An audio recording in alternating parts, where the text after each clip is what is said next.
Welcome to Entrepreneur TV, a show that bringing in the stories of the business owners, connecting, creating trust, and making it so personable. The story of a business owner is very important, and today I'm bringing in somebody very special, a person who actually helped me find my own story. And Entrepreneur TV is brought from the Entrepreneur Nation and sponsored by Sandler Training in London. Sarah Hilton is our guest, and I want you to meet Sarah Hilton. Sarah Hilton had a number of hats she had. She had a couple of businesses, but today she's going to be talked about as the CEO of the Spoken Advantage, where she helped people figure out how really to communicate, how to find their inner voice, and be able to speak freely, easily, and present with effectively. Sarah, thank you very much for coming to my show. Thank you, Riz. I'm excited to have you on my show because I learned a lot from you, and I really want the people to learn from you. As you know, storytelling in the business is very important. So maybe I can ask you, what is your story? Very well. So I will start back when I was born. Okay. And now, your viewers might be thinking, oh my goodness, here we go back that far. Okay. But I'm going to start on December 28th, 1967. Okay. Now, don't start counting. I can see you're like, okay, I'm 51. I'm proud of it. So back at that time, I was born as Teresa Lynn Harrison. Okay. Different identity, different name, different family. Because you see, through my course of my life, I've had 5 families, and that was my first one, the Harrison family. Okay. 4 months after having lived in foster homes and things like that, I actually became adopted by this wonderful family called the Price family. And I became Sarah Jane Price. All because my mom had a bully and her name was Teresa, so she didn't want me to keep the name Teresa. So I became Sarah Jane Price, and I now have a mom and a dad, and I have 2 wonderful brothers, annoying at times, but 2 wonderful brothers, a great family life. On June 3rd, 1995, I was married to my best friend and soulmate, Mike. Okay. And we created our 3rd family because I became Mrs. Sarah Hilton at this time. And now all of a sudden I had this new family, and it was called the Hilton family. Okay. Where I have my sister-in-law, brothers-in-law, nieces. Yeah. It's been very, very exciting, and it's a part of me. Okay. It grows with me. Okay. Next, I have my 4th family, and that's my united family. Mm-hmm. So Riz, when you have your kids and they become a part of you, they grow from watching you and observing you and listening to you, and together you build experiences that you take across life with you. And so that is my united family. Okay. My 5th family is my family of friends. And Very those are the chosen ones, where you go out and you meet people and connect with people, like in networking. We do that all the time. Yeah. And sometimes we go there with the purpose of perhaps talking about our business. Okay. And we come home with a friend. Mm-hmm. Right? Mm-hmm. So that family of friends that we laugh with and we cry with and we build and grow together. Okay. I have 5 families. Mm-hmm. And that is my story. But the reason I really tell you that story, Riz, is because storytelling is so important. Mm-hmm. And it's so important for people to understand a little about who you are so that they can then grow and learn and experience with you. Okay. Okay. That is my story. What is yours? What's your story? Wow. You made it so easy because, when we talk to the people in networking event, they're hard to describe. You made it so easy to come up with this. So help me and our viewers understand, how do you find one? How do you craft one? How do you present one? What would be the step that they will be looking to find one? A story that truly represents themselves. Great question. The biggest piece is everyone has a story. I agree. Everyone has thousands of stories. I agree. It could be from the story of you went walking to get milk at your local store and you met the person that was serving you, and they put a smile on your face that day. That could be a story. Absolutely. Then your story could also be something like mine, which was more detailed, with more characters involved, more in-depth conversations in there with a bigger story. Okay. We all have them. The thing is that the story helps people connect. Okay. So the first question when you're thinking, okay, I know I need stories, but I don't know where to start, is what do I want my audience to think, feel, and do? Wow, I know I learned from that too, from you, yeah? So what do you want your audience to think? Well, today I wanted you to think, hey, Sarah's interesting. You know, that's pretty cool. She's got a kind of a unique background. Yeah. I'd like to get to know Sarah a little bit more. That's what I was hoping you were thinking. I wanted you to feel, hey, she's got a story. She's a mom. She's a wife. She's a friend. Yeah. I can relate to her. She's calming, right? I have a story. And then I wanted you to do, what do I want you to do? I wanted you to look at your story and say, hey, maybe I have something to share. Wow, okay. So first step, what do you want your audience to think, feel, and do? Yeah, see, so easy. What your audience, your listener want to feel, think, feel, and do after listening to your story. Right. Wow, so how do you teach, how do you say to the person when you have your own clients, what they have to look for? Like how do you feel that they will be able to connect, or that the feeling will be able to understand? Sure. So if we tie it to business, because that's why we're all here, and you look at business, so your business is part of your business is sales. Correct. Right? So you have this whole portfolio. So now every time you think of sales, there's stories connected to that. So you might watch a commercial and think, wow, that sold me on something. They told a story. Or you might talk to somebody and say, wow, that's a great sales story. So this is what you need to do. Create a story file. And when you create that story file, you'll start building it and building it and building it. Yeah. I have one story that I kept in my story file for 5 years. Never touched it. And the reason is because the audience wasn't appropriate. It didn't match what the audience's message needed, the message I wanted to share. To connect. Didn't make sense. Now all of a sudden I've pulled that from my story file because I'm doing a new concept in my business that is going to help attach that. Yeah. And that's a very trademark secret. I can attest to this because as a speaker, I do carry a file of stories, and being observant with the audience, with the people around you, so you have those stories. And I remember one of the stories from Tim Horton on drive-through. I have a story, and I shared with thousands of people, and every time I did that, it created a laugh, and that was a part of my own self, right? So I have a whole bunch of questions for you, which I might want to ask, because I know a lot of people will be able to really connect with you, will benefit from your expertise. So in my opinion, or my understanding, whenever I talk to other people, they find it's finding their true story is a little bit struggle to them. You know why? Because most often than not, they are too emotional.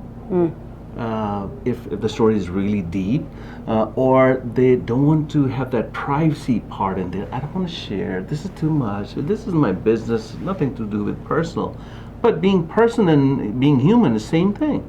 Absolutely. Right? So how do you find them to get out of that comfort zone, get out of that hurdle they might be facing? So there's a couple things to that. Some stories you may not be ready to tell. And recognizing that is a big step to understanding what stories will work. So if you have a story of, let's say it's abuse, but you know that some of the resilience you've gained might be a good message for your audience, you may not share that abuse story until you're ready to. Because you might be going through some difficulty with it, some challenges with it still. Save it, put it in your story file until you're ready for it. Now, saying that, most stories touch an audience the best if you become vulnerable. So Brené Brown, many people know Brené Brown through her teachings or her readings and things like that. And she says vulnerability is the birthplace to creativity, change, and I forgot one. But if you think about business, creativity and change are so important in your business. So the more you get vulnerable, the deeper the connection can be with your potential clients, your potential customers. Look at Steve Jobs. Look at the founder of McDonald's. Look at these people that are sharing those stories. Vulnerability is the connection that people are looking for. So don't be afraid of being vulnerable. Absolutely not. Sharing with them. I think when you share with them, and I remember at one of the Toastmaster session I was in, this person was always hesitant to talk about it, and when he did, he actually came out of this and he said, I'm actually addict. Yeah. And I'm coming out of this. The way he did it, we knew he was truth and honest to himself, and we connected. And then one after another, when he would expose himself out of this, he would become a phenomenal speaker, to be honest. And with that, he able to connect with the people, and with that, he was able to expose himself. And then a lot of audience came in. He got rid of his addiction, because he was getting so much followers. Healing. Exactly. Support. I'm not alone. Exactly. Yes. So getting the story out was so much power in it. Now, Riz, saying that though is, as a speaker, one thing I always caution our clients of is the story is not about you. So even though it's your story, the challenge comes when you don't recognize why you're sharing that story. Is it for your own healing?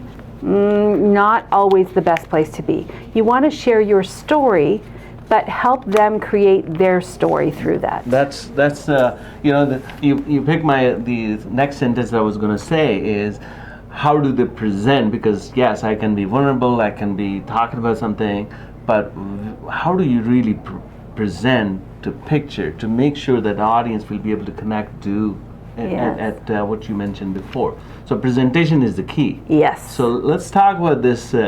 How do you present? You already mentioned what are the key factors when you are going to describe a story, but how do you present?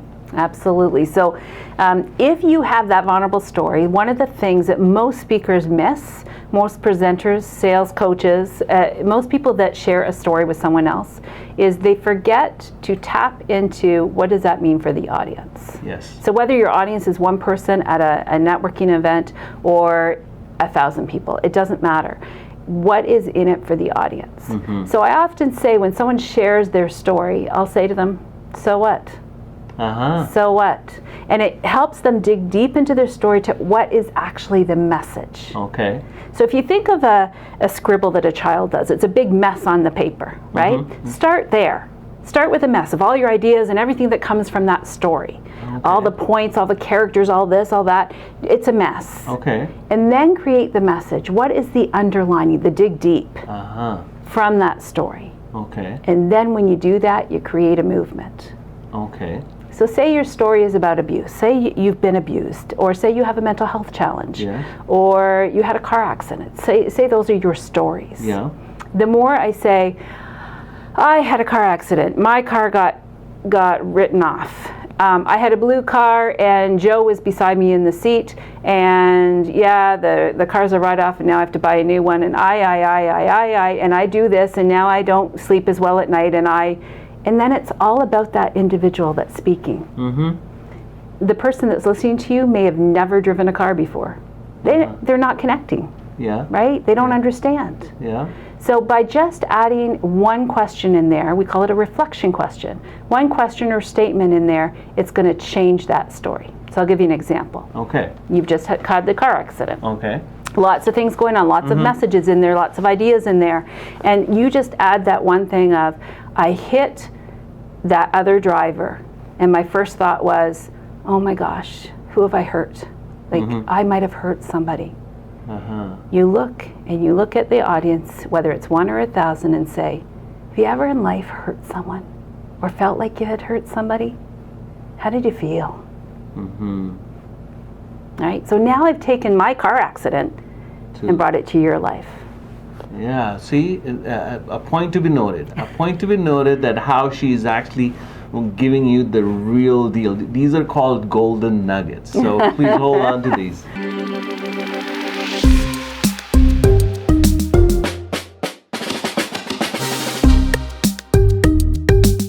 Hi, I'm Stuart LeBaire with Sandler Training in London. I want you to know that this is a paid advertisement for my company, and the purpose of this ad is to generate market share and awareness for my company here in London, Ontario. But once your prospects are in front of you, that's sales. If your company is spending lots of money on advertising and marketing, and you're still missing those selling opportunities that come as a result of those actions, perhaps you should get in contact with us or call sandlertraininglondon.ca. Welcome back. We want to talk about how the business stories work. And Sarah Hilton is our guest today, and Sarah has given us a lot of good advices and golden nuggets how to create story and everything. But tell me one thing, that how the business owner find, because most of the business owner are doing something that they're passionate about it. Like, I'm not going to tell my own story, but for you had a passion about SOS, if we want to talk about it, right? Sure. And that story really stand out to me when I talked to you the first time ever. How do you think that the business owner will be able to connect and create a story based on what they're doing? Because they do love that part, and that's why they're in the business. Right. So I Stressed Out Solutions, SOS, I did sell it in August. Yeah. So there's a wonderful gentleman in town, Craig Tilford, who runs that now. Yeah. But absolutely, I can share how I created the story to sell that business, or to sell the idea, the message. Right, yeah. Okay. So here we are, and I am a mother of two, but my story comes from not a real personal place. So I didn't have that tragic mental health story to share. Okay. And so it was very important for me to share enough to share my history, so that people, credibility, interest, passion, connection, all of that. Okay. So here I am walking downtown in Toronto many years ago, and the kids were quite young, and we're walking north on Yonge Street. So if you think of Yonge and Dundas downtown, it's like one of the busiest intersections. Yeah. There was concerts going on. It had rained for 2 days leading up to this particular day. And there we were walking as a family like tourists. We always love going to Toronto a couple of times in the summer. And we're walking along, and there's noise, and there's cars backed up because it had rained for 2 days, and this day was a beautiful day. Okay. So everyone was out. We're walking along the sidewalk, there's a concert going on, and with all of the noise and the people bumping into you and everything, I see and hear this gentleman ahead of me. And he says, so here we are, we're walking down Yonge Street, north on Yonge Street, and this man, I see him and I can hear him, and his arms are flaring, and he's cursing, and he's angry. You can see by the look in his actions. Okay. And first thought I thought of was, let's move the kids to the other side of the street. Okay. But you don't do that on Yonge Street, right? You stay the course. And then my next thought was, wow, I should really teach my kids about hallucinations, about hearing voices. And if you knew about my kids, you'd know that they actually know a lot about mental health. Okay. My dad had depression growing up, so they knew Grandpa with depression. We have other family members that have different depression or anxiety in the family. I've worked in the field for over 20 years, and I'm a guardian for this wonderful gentleman named David who has schizophrenia. So they're quite familiar with conversations at dinner tables about mental health. Okay. On this particular day, my conversation went like this. Hey, Jesse, see that man ahead of us? He's hearing voices. And the voices, they're not very nice. They're really mean sometimes. Yeah. And people just want to shake them out of their head, and they can't. She looks at me and she says, hey, Mom, I wish we could help. And I said, keep speaking out about mental health. That's all we can do. Right? We can carry on walking. This gentleman, he walks past us. We walk past him.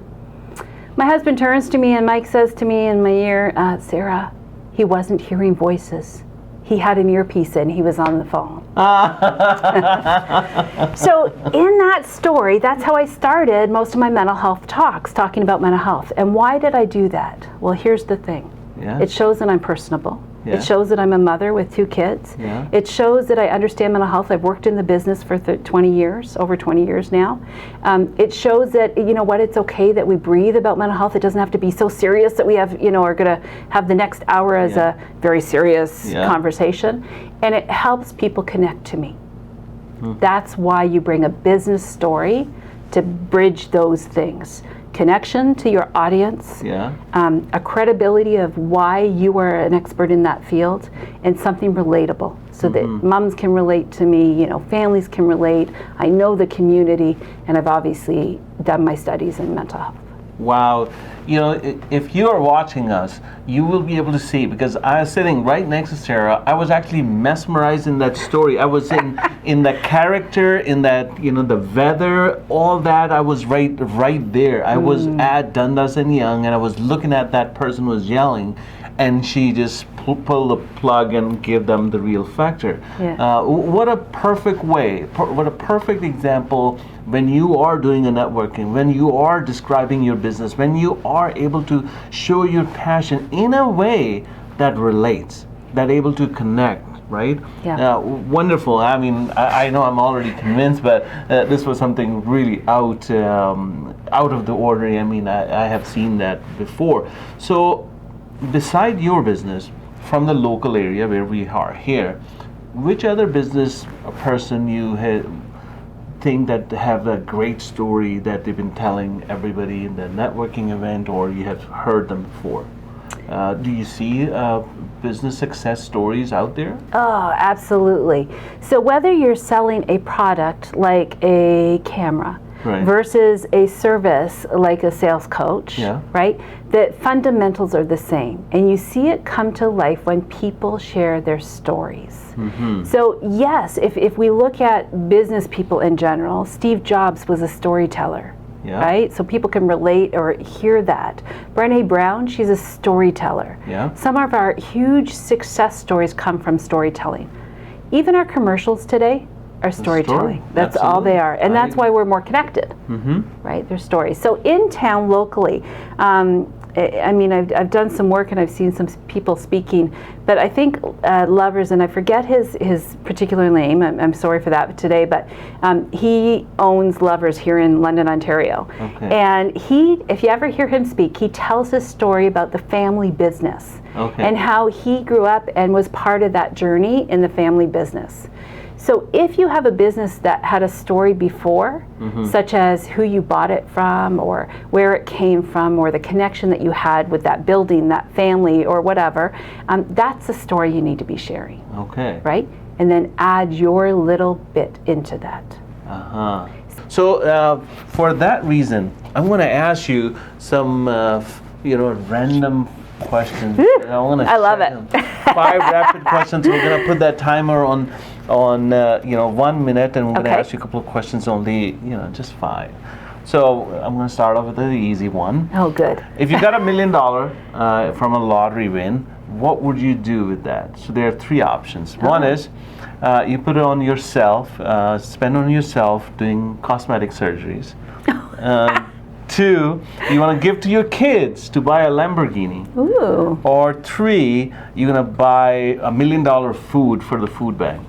Oh, okay, that's really easy. Definitely the food bank, and I'll tell you why. No Lamborghini for kids? No, because they can grow and build that themselves. Okay. If you were to sing a song, sharing a stage with a celebrity, who would you pick? And here's 3 options. One, it's not Ellen DeGeneres, and Michael Jackson, Celine Dion, or Justin Bieber. Justin Bieber. Oh, okay. And the only reason I say that is because he is local. He's local. No matter what happens in his stories, his journeys, his failures, his mistakes, his triumphs, all of that, the bottom line is his family comes from our communities. Okay. And I always said easy. from the day one, he's part of our community. So that's perfect, because as we talk about that, when you do business and you connect and networking, you should do business within your community. You bet. Yeah. Right? So stay tuned. We have one more thing to ask Sarah, which is very interesting. So let's stay tuned.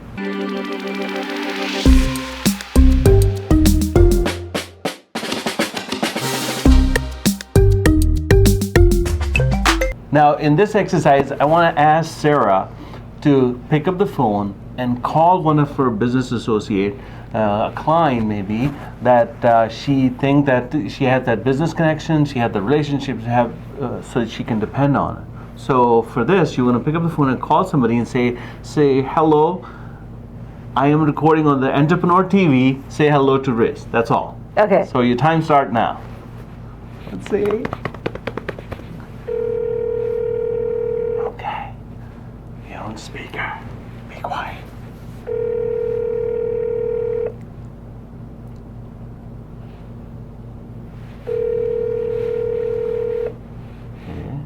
Who are you calling? Shauna Kwan from Elan Dance Arts. Okay, Shauna. Shauna, pick up. Hello? Oh, hi, Shauna. It's Sarah on Entrepreneur TV, Nation TV. And you're on speakerphone, if that's okay, for 2 minutes to say hello to Riz, my host. Oh, sure.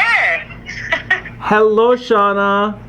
Hi, how are you? Good, how are you? We were just recording a show with Sarah about Entrepreneur TV, that how the business stories work. And she picked up the phone and she said, I'm going to call Shauna. Okay. That's all. That's it. We were just doing a test about how our networking friends are there for us. Oh, well, here I am. Awesome. I'm out for dinner, but I'm here for you. Thank you, Awesome. Shauna. Thank you so much. Bye. Bye.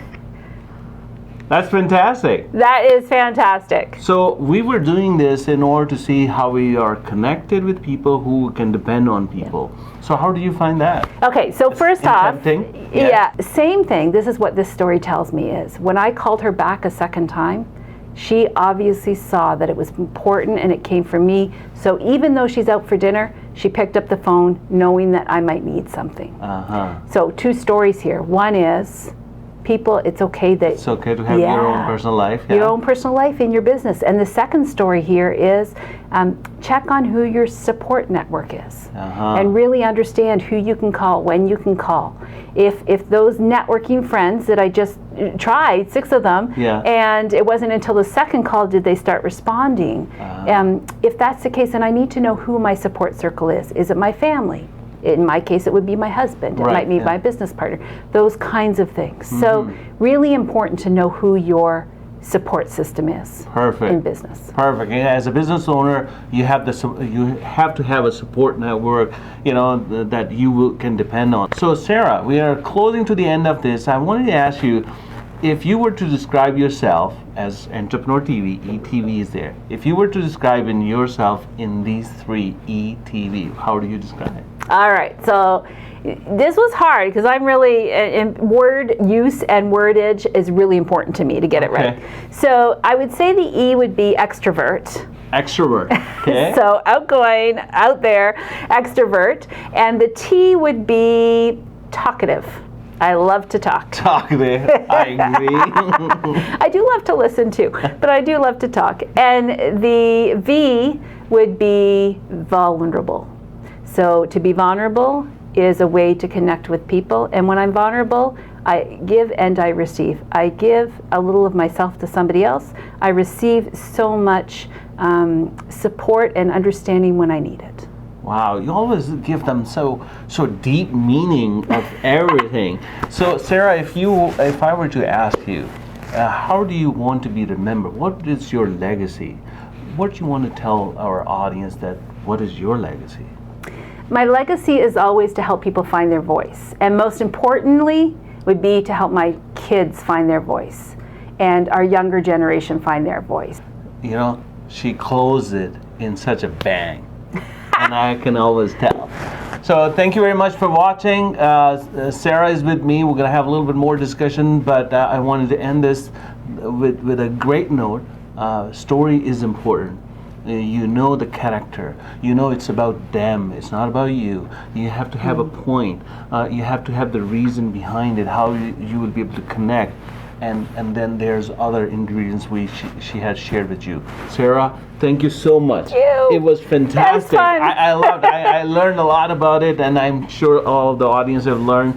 Entrepreneur TV brought to you by the Entrepreneur Nation, the networking group that has been all across Ontario and is sponsored by Sandler Training. At Sandler Training, we talk about giving the services how to sell more and sell more easily, and then business leaders how they can bring in their the entrepreneurs and leadership, how they can go one step further. So keep watching Entrepreneur TV. Thank you so much. Thank you. All for today.